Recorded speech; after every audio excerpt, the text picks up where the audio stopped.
Hi everybody, Miss Pink is back. I know some time has passed. I'm back. I'm better.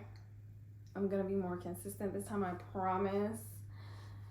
And honestly, real music is back. We have some things to talk about. How y'all been? Y'all been good? I've been good. As you see, I moved. New location, more elevated conversation. I like that. Okay. The world has been waiting. I have been waiting. Today we are going to talk about Sampha's new album, Lahai.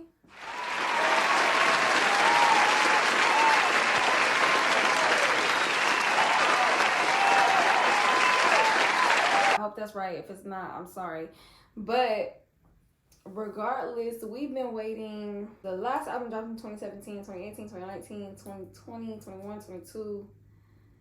Almost 6 years for a new Sampha album. And me personally, I feel like it didn't disappoint at all. I miss this man. I miss these melodies. I miss this voice. I miss this production. And yeah, we've been waiting a long time, but I can honestly say I feel like it was worth the wait. I will say each song has a production change in it, and that's something I really enjoyed. I personally be feeling like artists do that when they have a couple songs that they want on the album, but they can't put that many songs in the album. Drake did it a lot in his most recent album as well, but we're not talking about him. And I don't say that in a bad way. We're not talking about him solely because I don't think he did it as seamlessly as this album was. Because his production changes was like dead ass 2 songs in one, and it was just like, this is kind of a lot to digest. These seem more subtle. Like the production changes in songs on Sampha's album are very subtle and easy to digest, and they all keep the same tone of the album, if that makes sense.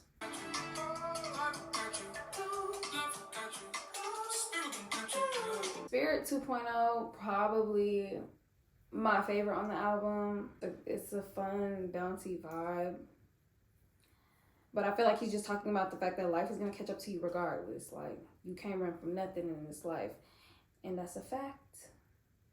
I always like when artists that you've been waiting on drops, and then it's something that you can also relate to.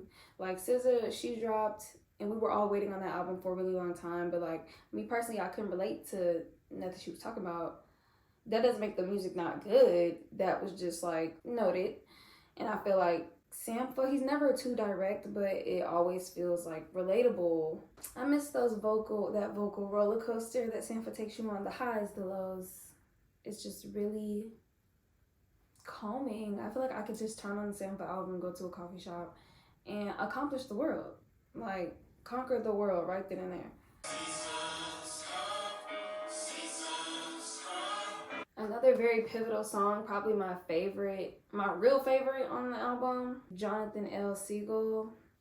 The little beginning chorus part that they sing is like just because we went through the same thing doesn't mean we heal the same, and like, we're not the same person, and that's okay. And like, seasons come and go, but like, things are always gonna change. Like, nothing's gonna be the same. And that reminds me of the word sonder. Like, everybody is in their own world, going through their own complex things. And it's like, you're not going to be able to relate to everybody, and that's okay. Like, in somebody else's journey is not your journey. And I feel like in my journey, that's been a hard lesson to learn. It's like, especially in the creative world, you find yourself like comparing yourself to this person or the next person because you're not where they are or where you think you should be or where you want to be yet. And you just have to understand, like, your journey is for you. What God has for you is coming. You just have to trust that. And this song is like a peaceful reminder of that. As I stated at the beginning, the album is very relatable, very calming, very just like, wow, I really missed Sampha. Like, he really speaks not only to my flesh but to my soul. Only definitely was the radio song. Not even radio song, but you could tell that was like the single, and it was the single that they released for the album. But it's so like walking through the park, going for a jog. I love his diversity. Like he can give you sad, he can give you happy, but still like calm and soft. He can give you love, he can give you life reflection. But you can always tell it's him. Like he has his own vibe. He's in his own lane. Even with this song, that could be considered more of like a poppy, upbeat song. It's still not crazy. It's not out of his lane. It's not doing too much for him. So what am I gonna rate the album? I'll give it an 8 out of 10. Yeah. And then the last couple songs on the album I didn't really listen to. Those were my little skips. But the songs that I loved, I loved.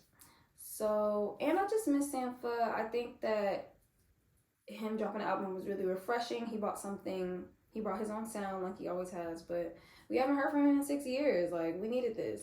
It's really crazy that Sampha dropped. Like, I'll be doing these regularly now. I promise y'all, I'm gonna get it together. We're really gonna do one of these once a week.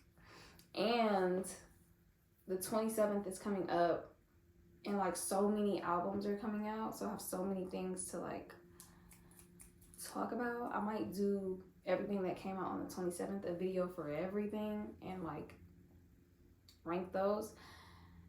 But I don't know, we'll see.